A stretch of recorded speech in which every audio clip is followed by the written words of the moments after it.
everybody.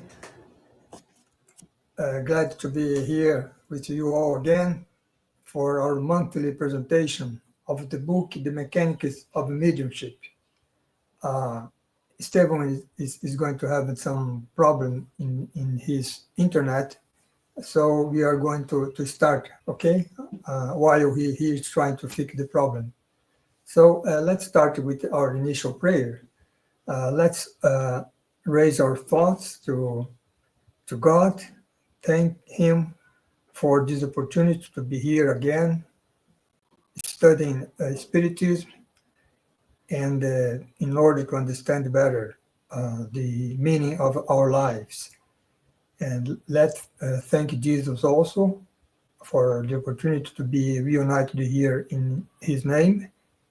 And also let's ask the spiritual benefactors to support us during this presentation so that we can clarify some ideas and some concepts regarding mediumship. So be it. So today we are going to start with the part 4 of the book, The Mechanics of Mediumship. This is a book, let's say, dictated by a spiritual author named André Luiz, through the mediumship of Chico Xavier, the famous medium here in Brazil. And the picture of Chico Xavier is here, right, on the front page of the book here on this slide. And so now, today, we are going to talk about 3 topics, 3 little bit complex topics. The first one is regarding idioplasty, second regarding animism, and third regarding obsession. Okay, so let's start by talking about idioplasty. Idioplasty is this expression here is related to idea, right? Idea, and plasty from plastic, right? A plastic idea. So it's related to the issue of a thought form that we have already seen in the previous book, in the realms of the mediumship. No, it was in this book here, on the first part 1 of this book here, right? When we talked about mental matter, we talk about thought forms. So this is the issue related to the topic here today. So André Luiz, the spiritual author, he says that for a better understanding of any mediumistic transmission phenomenon, that is mediumship phenomena, it is essential to mention idioplasty. Idioplasty is related to the process of thinking, right?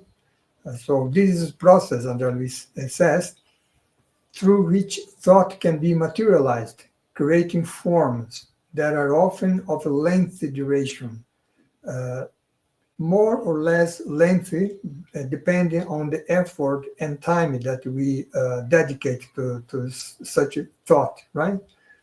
And then such a thought that is permanently, let's say, in our minds, is a natural that the plastic elements of such ideas be exteriorized by mediums in a mediumship phenomena, or individuals as in general, right?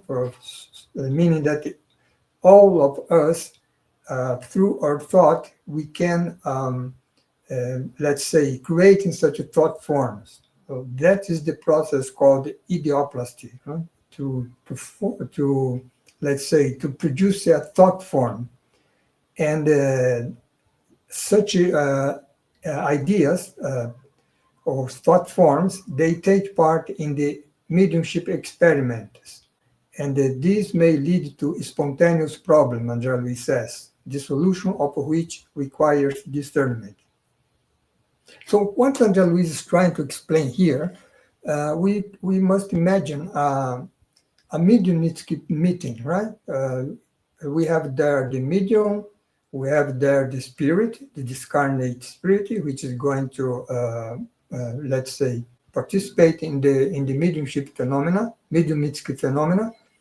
And we have also the audience, right? The people who are there participate in that meeting. So all of them has this capacity of idioplasty, because all of them, like all of us, are thinking beings, right? So then in that mediumistic session, the discarnate spirit will participate in the mediumistic phenomena through its thought, right? The medium also is utilizing, let's say, his thought in the process, and also the audience who are participating will also thinking every time. We are thinking every time, right? So the problem here is that depending on the kind of thinking that we are having there on that mediumistic session, we can interfere in the mediumistic phenomena. So that's what André Luiz is trying to explain here, right? So it means that if we are participating in a mediumistic meeting, it's important to, let's say, have control on our thoughts, because our thoughts can interfere in that mediumship process there. Right? So that's basically what André Luiz is saying here. Then he give us an example, right? Something that we have seen before on here in the previous book that we studied, right? In the realms of the mediumship. There was one part of that book that we talked about the hypnotism, right? So then André Luiz give us an example here, in example of induced sleep, which is something that happens in the hypnotic process, right? So he says, to shed light on the matter of idioplasty, let us recall the energy circuit between the hypnotist and the subject during induced sleep. So in such process, the hypnotist suggests to the subject the existence, for example, of a certain image in a certain locale. And then the mind of the subject will focus its mental waves, you see, its thought, its mental waves on the spot indicated by the hypnotist, and then the subject form the suggested image. So by following the instruction of the hypnotist, we as the subject, we form the image that the hypnotist induced us to think, and then we kind of materialize that image, right? So that André Luiz says, if the hypnotist places a mirror in front of the subject, let's say that the hypnotist put a mirror in front of us while we are concentrating that image which was induced by him, the subject or we will express amazement at seeing the duplicate picture. So meaning that that image that we are concentrated on kind of materializes, so that if we put a mirror, we can see in the mirror the reflection of such image. It's harder to believe it, such kind of thing, right? But this is the power of a thought, right? Because in that process, we produce a kind of a thought form, and for us, that image that we are seeing is real. So that's why André Luiz says that it's not a phenomenon of a hallucination. We are not imagining something. We are seeing something, right? Since there is neither daydreaming nor illusion involved. So that's something interesting to think about, because, for example, someone who has, let's say, mental disorder, he can, a schizophrenic, for example, a person, for example, he may say that he is seeing monsters, for example, and we think, well, he's just imagining such monsters, right? But the problem is that he's really seeing such monsters, like they were real, right? So that is the process, the power of idioplasty. So that's what Andalus is trying to explain to us here. In such a process can have a strong influence on the mediumistic phenomena. So that's what we are going to see next.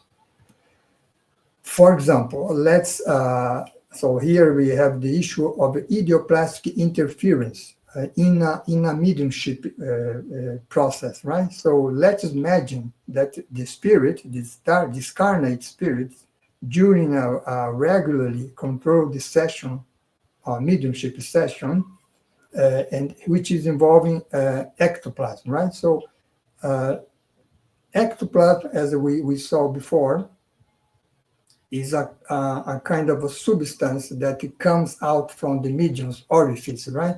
From his ears, mouth, and such ectoplasm, such substance is utilized by the spirits to, let's say, to produce forms, right? And so suppose that we are in such a situation here, right? So then the spirit or the guide here is composing the shape of an arm, for example, with such ectoplasm, right? And we saw this issue of ectoplasm in the previous last month, right? When we talked about physical effects. And then the spirit, this discarnate spirit composes the shape of an arm with the help of the medium's ectoplasm. So how the spirit forms such arm? With his thought, right? So through his thought, he's kind of compose the shape of an arm of a person with the medium's ectoplasm. And then suppose that one of the incarnate experimenters was some person from the audience there touches that arm and says, a bracelet. I want a bracelet on the arm. So here we have again the process of thinking, right? The incarnate person he's wishing that that arm would a bracelet would be put on that arm.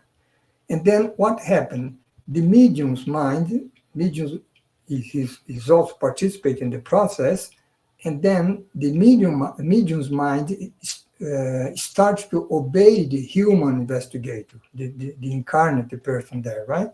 And then the medium starts to form on the materialized arm the bracelet as requested. So that's a kind of interference, because the spirit who was guiding the process, it was not thinking about any bracelet on the arm. It was just form an arm, right? Or arm like an arm of ourselves. And then the incarnate person there on the audience, or the experimenter here, he interfered in the process. So that is not something good, right, to happen in a mediumistic session. So that's what Andalus is saying here. Meaning that anyone on the audience, depending on their thoughts, they may interfere in the process. And that is not a good thing, because would let's say, interfere on the authenticity of such phenomena, right? Phenomenal. And with such sudden interference, Andalus says, the task of the spiritual realm, the task for the discarnate spirit, becomes extremely difficult because the spirit is trying to do something, and then the people around there on the session, by their thought, start to interfere, right, in the whole process. So then that's why Andalus says that the disorderly request by participants from the mediumistic session cause idioplastic phenomena of obvious incongruence, because it was not something that was proposed by the spirit, right? And then they connected such requests, connected the medium's mind to the influence of a low order spirit, because then the medium becomes confused there, and then the low order spirits come and they also participate in the process with their thinking also, right? And then the low order spirits behave with a patent disregard for sublime projects. So we must imagine that mediumistic session was a serious one, right? From, for example, dedicated to the study of the physical effect phenomena. But then, because of the confusion caused by by participation of the incarnate audience there, it opens, right, the way to low order spirits, which come, and then the mediumistic session is not serious anymore, right? So, and that's why Andalus says, as a consequence, the benefit for the incarnate group who was there trying to study seriously the phenomena is greatly diminished, right? So that's what he explained here, the importance of our thinking, right? And participating in a mediumistic session, but also in our life in general, right? So thought is very important. That was an example of a physical fact, right? Form an arm, and then a bracelet, and so on and so forth. And then we have the intellectual effect mediumship that we also studied in the previous month, right? So in the intellectual effect mediumship also, idioplasty plays an important role, Andalus says. For example, suppose that a certain class of constantly repeated thoughts are emitted toward the mind of an unexperienced medium, right? So then such repeated thoughts, of course, emitted by the audience there in this session and on the meeting, the repeated thought will force him or her to accept certain images, like the hypnotists do, right? And held by the persistent mental wave as actual situation and personality. So in the same way that the hypnotist, by inducing an image on the subject concentrate on that image and form that image, produce the thought form that can even be, whose reflection can even be seen if the hypnotist put a mirror in front of the subject and the image. Here also, by repeatedly emitting thoughts in direction of the medium start to see that image as they were actual, right? So that was Andalus say here. The medium accepted that images as actual situation and personalities. And that would be much like a child, Andalus says, a child who believes that he or she, the boy or the little girl, is actually looking at this or that landscape or person, even though it is just a movie, right? So that's the situation here. And you see how the audience on a mediumistic meeting can influence the medium, right? And then in some way harm all the mediumship process. So that's the importance of idioplasty, right? Let's talk about the next topic, which is animism. Animism Animism is a word from the Greek word anima, right? Anima, no, or Greek, no, the Latin word anima, which means soul, right? The soul. So animism is something that is from ourselves, right? So if I, for example, remember something about my past, it is an anemic phenomenon, let's say, right? Because it's something that comes from myself. If me as a medium, I am, for example, saying something that is being transmitted by a spirit here on my side, then that is a mediumistic phenomenon, right? So that's the difference. The mediumistic phenomenon is something that goes from outside the medium, from another spirit, right? And an animistic phenomena is something that goes from the medium itself, right? Or from us ourselves. So an animism, Andrea says, is a psychic phenomena produced with the conscious or unconscious cooperation of the mediums. The example that I gave, right? Something that I remember from my past is a conscious, right? Is a conscious psychic phenomena. Now,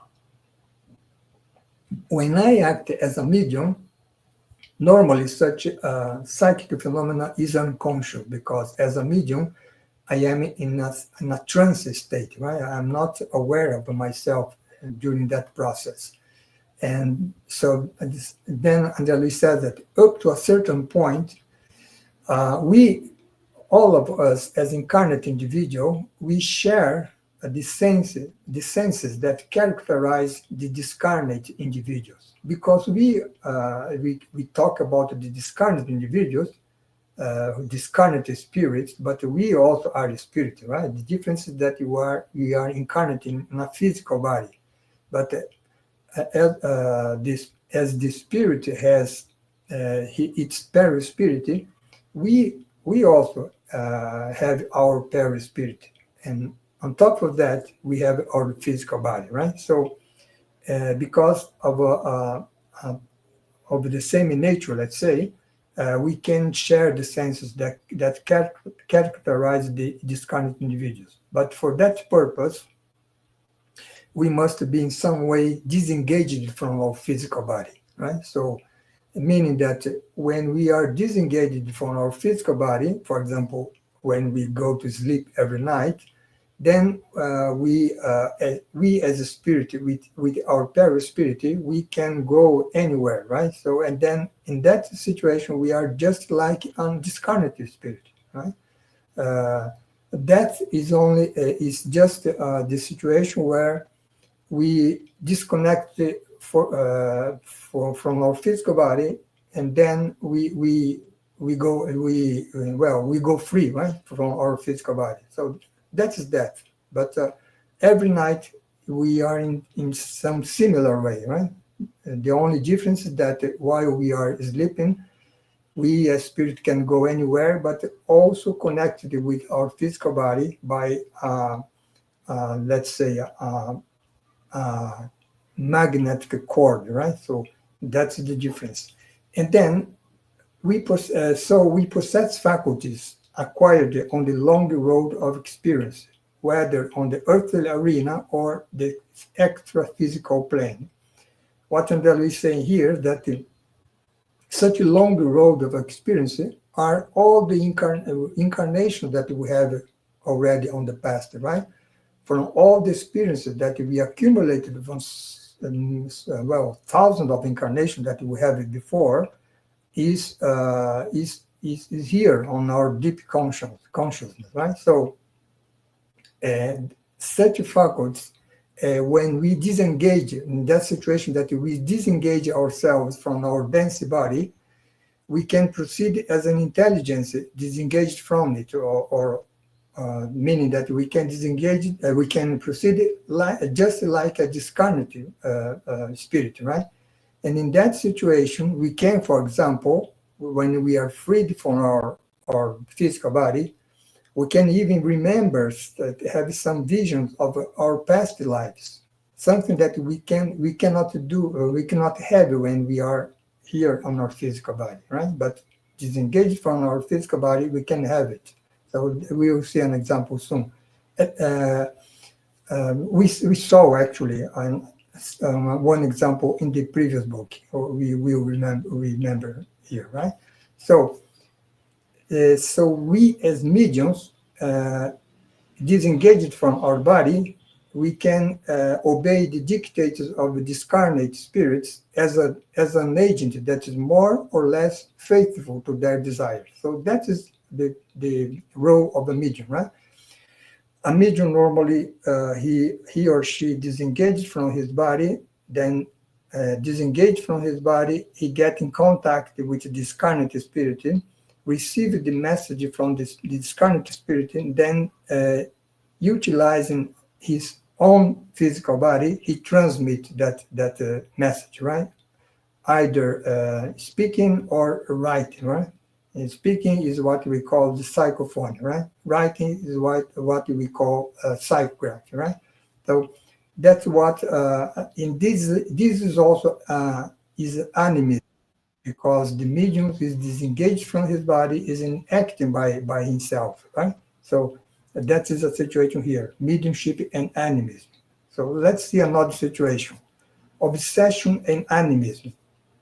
So depending on the circumstances, the mind may lapse into a normal state of inferior nature. So, and then in such situation, the mind, the person, can fall under the control of retrograde forces that keep the person immobilized in strange or undesirable attitudes. Right?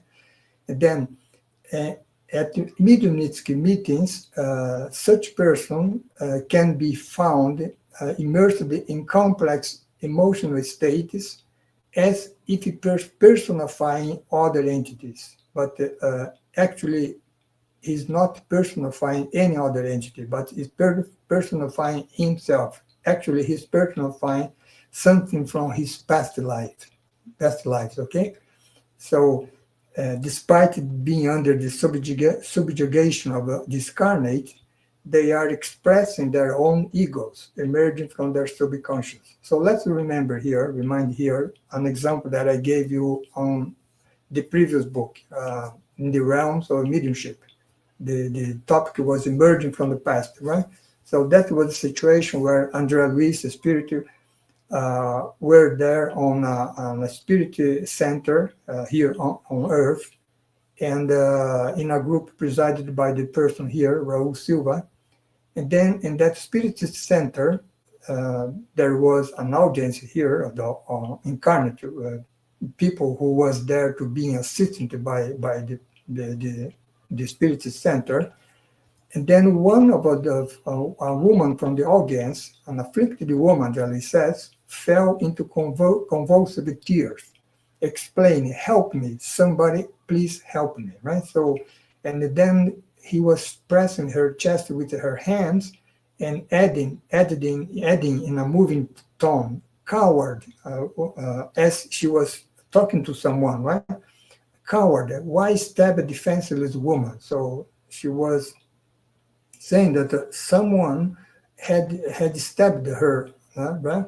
And is trying to stab her again. So, and then Raul, the incarnate director of that spirit center, approached her and consoled her caringly, and then she broke and sobbed while this incarnate man, who was the person that she was seeing, gazed at her with inexpressible sadness. Then, normally, if we see such situation, if we were there on the spirit center and saw a woman suddenly on our side fell into convulsive tears and acting like this, we would think, well, this woman is obsessed by a discarnate spirit, right? And she was just manifesting the let's say the discarnate spirit, right? Discarnate spirit is saying all these words here, right? "Help me, coward, why stab me?" And it's not the woman, right? So in that situation, Hilario, who is the colleague of André Luis that was here, there with André Luis, he thought the same, as I just said, but he was admired that he could not see the spirit whom the woman was communicating, right? And so it's like she was talking to someone, but there was no one in front of her. So then always their instructors, spiritual instructors, he explained that the sorrow and bitterness originated from herself was due to the proximity of her past enemy, which was that spirit that was gazing at her there.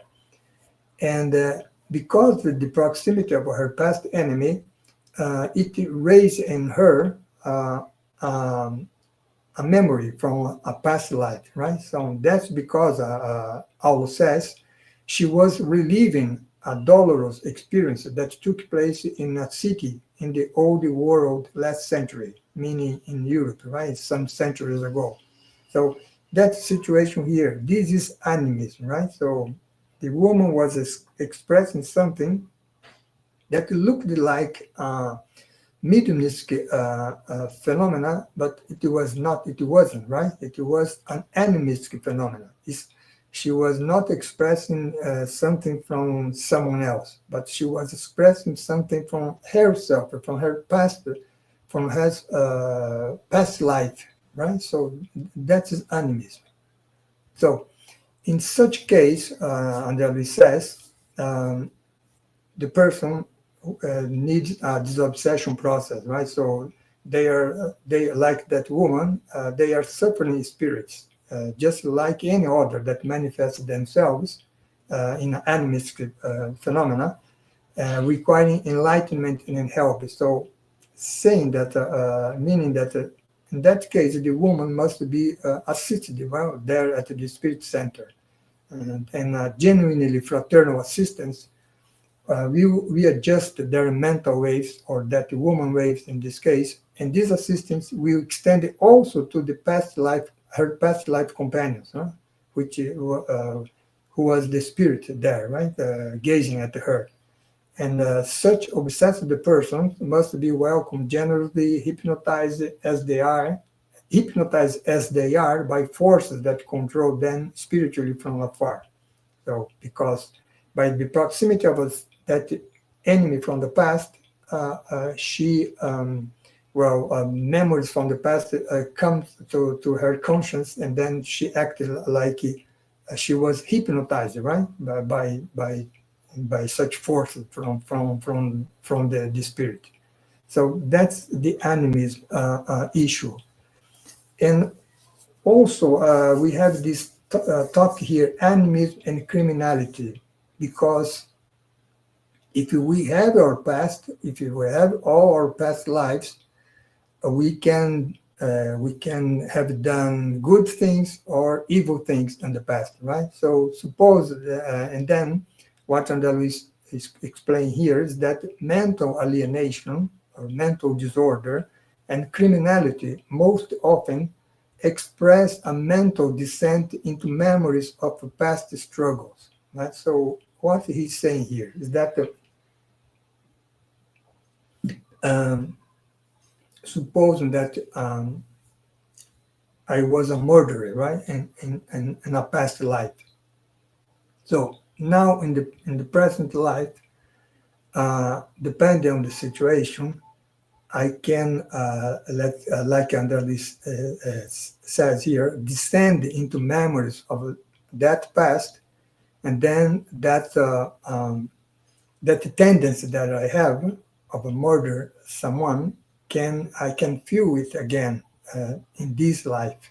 And if you are not prepared, I can do it again. So that's what he is saying here, right? So that's what he says. After reincarnating, certain situations and individuals reappear in our life. Because if I murdered someone in the past, in a past life, let's say that it was an enemy of mine, right? So then in the present life, this person who is also reincarnated again, he or she reappears again in my life. and then I will feel, I can feel the same hate that I felt before, and he also, right? And then a situation can arise, and then I can do the same again, or the opposite, right? He can, and this time murder me, assassinate me. So certain situations, individuals reappear in our life, testing our ability to overcome our former inferiority, the tendency to kill someone, for example, right, from the past. And if we are deprived of necessary moral elements, we nearly always return to the same dysfunction of our past lives. So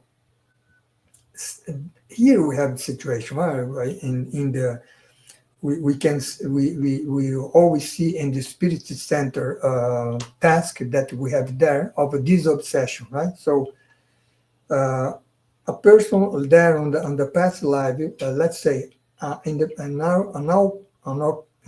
my past life I murdered someone, right? Then this guy will become my obsessor because he will try to revenge, right, from my act. And then let's say we reincarnate together. Then I meet him again, and then this time let's say that he assassinated me, right? So this is develop a kind of a hate cycle that has no end, right? While the hate between the two persons remains. So that's why Andalus says, if we are deprived of necessary moral elements, for example, the capacity to forgive or to be forgiven, then we can return to the same dysfunction, or we can keep him doing it again and again, right? And he also, right? So that's why Spiritism, Andalus says, he's being called on to contribute to the improvement of mental impulses, helping us to solve the problems caused by enemies. So something that is in my deep consciousness, right? And that can cause me, can direct me in my present incarnation to repeat the evil things that I have done in the past. So that's basically he's saying here. So criminality and mental alienation can be most of the time it can be a repetition of something from the past. That's what he's saying here, right? So that's what we have to say about animism. Now let's talk now about obsession. So obsession refers to the influence and control imposed by discarnate beings. We have already seen this issue when we studied the Medium's book, I think 3 years ago, and the last book, In the Realms of Mediumship from Andrea Luiz, we also studied the obsession there, right? So it refers to the influence and control imposed by discarnate beings. So the study of obsession, that it says, in connection with mediumship, would encompass the examination of nearly all the people on earth, because all of us can be subjected to obsession. That's what he's saying here. Because obsession is based on the action-reaction dynamics of thought. You see, thought again, how important it is, right? Depending on what we think, we mix a thought, and then it had such thought have some connection with someone else, and then the thought about someone else can return to myself, right? And that's what Andalus says. The dynamic of a thought which returns to senders, ourselves, every happy or unhappy idea we send out. So that's of course, when we are talking about obsession, is the situation where we are sending unhappy ideas, right? By sending unhappy ideas, we connect ourselves to discarnate beings who think similarly, right? And then they return their thought, which reinforce my thought. We get into connection, and then the obsession process starts, right? We um, uh, step by step, the discarnate being uh, try to involve in us, to influence us, and at the end of the day, controlling us, right? So that's we are under the influence of such a discarnate being. That's the obsession, right? Of course, obsession refers to the influence always from low order spirit, right? There is no obsession from a high order spirit. Okay, so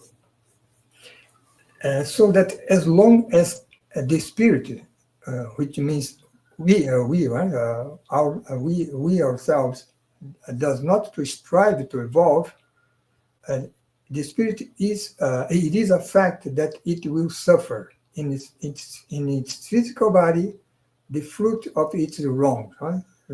Meaning that as long as we does not strive to evolve, we will suffer in our physical body the fruits of our evil, of our wrongs, right? So, and this maladjustment, Anjali says, are not limited to the physical body, right? To the community of the physical cells, which is our body, under the command of a corrupted mental agents, corrupted mental agents, which are ourselves, right? Because we are not we did lots of wrong, and we are not worried about evolving, right?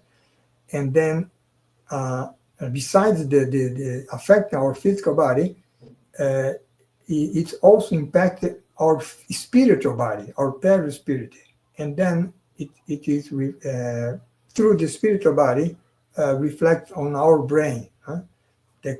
Which is the complex department of ourselves as souls. We are souls. And then there in the brain, such situation can cause disorders in the encephalic area, in the brain, producing madness and mental disease. So meaning that by let's say by not striving to evolve, we can end up having not only physical disease, but also mental disease, right? So that's what Angelo is saying here. And now he talked here about moral disturbance, right? What he's saying here that while incarnate, the individuality or we can hide the results of our passions, our abuses, our extravagances and addictions, right? So we can hide from everybody. But after that, we can no longer tolerate living in such a fantasy, because we by hiding all these defects that we have, these vices that we have, actually we are not hiding from anybody else, right? But we kind of hiding of ourselves, right? We are living a kind of a fantasy, because we are trying to act like we didn't have any of such vices and defects, right? But after that, we can no longer tolerate living in such a fantasy. And then it compels ourselves to suffer the consequences of the excesses, or for our excess, right? And then tormented by our own disturbed waves, our mind falls into disharmony and the consequent fixations.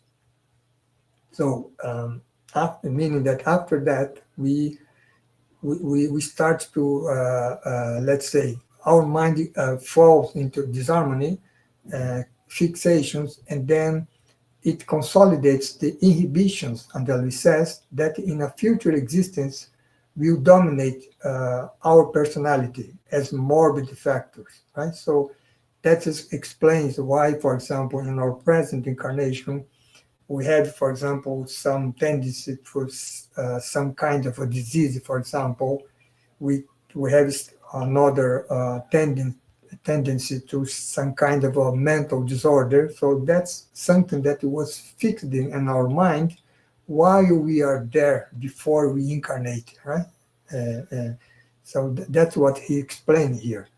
And while we were there on the spiritual realm, right? And let's say thinking about the wrong that we did in the previous life, right? So that's what happened here. And then while we are there on the spiritual realm, or after that, like Anjali says, we are in such situation, we can let's say be in a purgatorial or infernal zones, he says, that are regions in which moral delinquents emit such kind of a mental waves, right? Some sick mental waves, let's say, of a terrible character, because uh, similar minds tend to reunite themselves, right? So that's basically what he's saying here. So there, in that zone, they give way to their temporary creations of remorse, repentance, anguish, despair, and rebelliousness, right? So all these, let's say, sick mental waves. And then in this region of darkness, Angeli says, guilty spirits who did lots of wrongs in his past life, they communicated with one another by means of mental waves to which they are attuned, right? Because they are all thinking similarly. And this created, Angeli says, before their very eyes, living scenes of extreme horror caused them to go mad, right? You see here again, idioplasty, right? By emitting such a kind of a sick mental waves, and by reinforced by the other people their mental waves, they're creating their mind, they materialize that, say, thought forms, right? Living scenes of extreme horror. So it's not something that would be real. It's something that is created by themselves, by their mind. So that's what Anjali is saying here, right? That's why we say in Spiritism that purgatory or hell, for example, is not something that is physically located, right? Uh, Basically, it is something that mentally developed by, of course, seeking mental waves, right? From person who did lots of wrong in their past lives. So that's basically Anjali is saying here. And but then what he can also says that such people who are there on such purgatorial or infernal zones, depending on the seriousness of the wrongs from the past, they are watched over by wise and benevolent spirits, and such spirits. So these are high order spirits, right? So such spirits observe the individual transformation of the consciences there, in the purgatory infernal zones, the ones that are in the process of a purification or regeneration. When that happens, they take such individuals to regions uh, where they can be treated properly, right? So thus, Anjali says, the strongholds of a suffering beyond the grave, which is on such purgatory and infernal zones, are nothing more than enormous evolutionary workshops for the soul, because by being there, we are emitting such sick mental waves. At some point, we become tired of suffering, and then we remember, for example, of a praying, of asking for the help of a God, of this the high order spirit of Jesus, or depending on the other religion, the person can also pray, and then at that moment the person receives help. So that's basically what Andalus is saying here. But you see, the mind, the thinking process changed in that person's mind, right? By changing, then the situation also changed. That's basically he's saying here. So reincarnation of such spirits which were there on the spiritual realm, on such purgatorial and infernal zones, how these people will reincarnate. That's what Andalus is saying here, is explaining here. All those who show who were there, right, and the moment they reincarnate, all those who show some inclination for recovering their moral values, they leave the expiatory abysses, the purgatory infernal zone, to reincarnate. And then, but they are reborn spiritually yoked, linked to the lower regions whence they came, right? And they can easily assimilate the bad influence of that region. That's thought again, right? And if they are not mentally impaired from the infancy, they are fully classifiable as amoral psychopaths, displaying perversity. So that's explained. We see today in our world lots of violent people, right? So we can imagine that they are people who come from such a reincarnate, coming from such a region, right? And spirits that have been relatively corrected in the spirit world, so the ones that asked for pray for asking, then was helped for the spirit benefactor, and then treated properly, they develop here in this present incarnation as asthenic, abulic, fanatical, or hypothymic, right? So kind of a mental disorder, but let's say not as serious as a one from an amoral psychopath, right? Because an amoral psychopath, for example, can kill someone and feel any with no sentiment, right, about the people the person he's killing. So that's the situation here, right? So what I'm explaining here is that all the let's say the manifestation that we see here in our present world, around the world, of people doing some horrified things, most probably are people who come from this situation here, right? So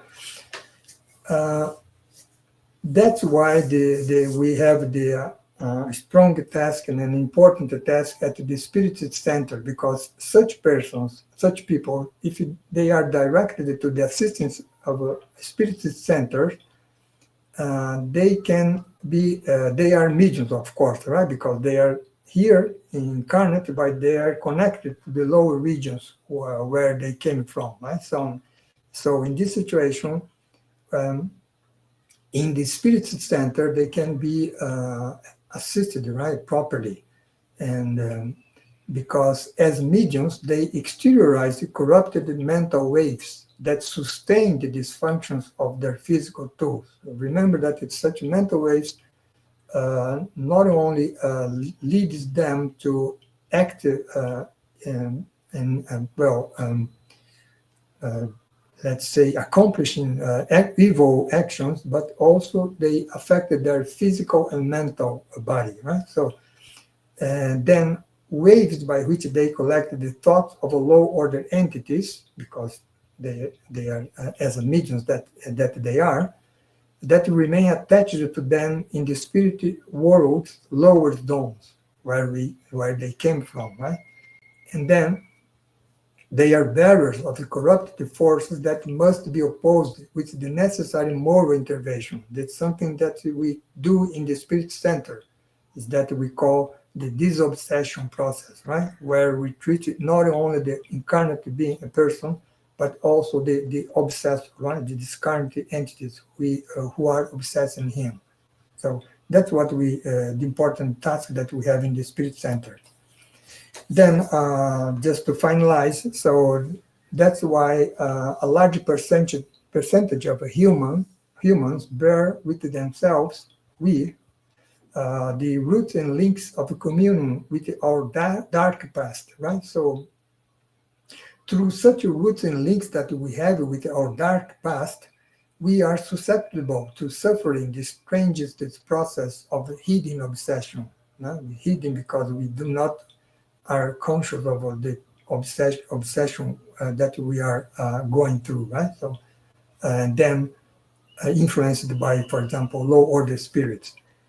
But then there he says we have the Spiritist doctrine as the best means for assisting the victims of any time of spiritual imbalance, right? So, and then by means of study and service of those people in the Spiritist center, the Spirit Center, by means of study and service, can offer such people in spiritual imbalance the environment required for transformation, for transmutation and harmonization. So here we understand how important is the Spirit Center. Is our task as now mediums, but good mediums in the Spirit Center, to help those people, right, to get rid of their dark past, let's say. And by doing that, by doing good actions, it's important to say that we ourselves also get rid of our dark past, right? Because we still are all imperfect beings, but we can, by doing good, we can get rid of such imperfection that we still have. Right? So that's why what we had for today. And I said that we would end the books today, but we still need one more part, right? So next month we will study the last part of this book. So thank you for having me. I believe, I don't know if Esteban could fix the problem, probably not, but then let's do the final prayer then, okay? So let's say here,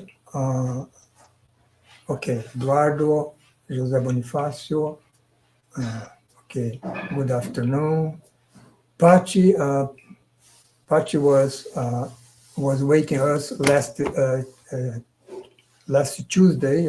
We were supposed to be making this presentation last Tuesday, but we have a problem. Then we postponed to today. Right? So apologize for any for any problem. So let's finish then our meeting, and let's raise again our thoughts to the spiritual benefactors, thanking them for all the support during this presentation today,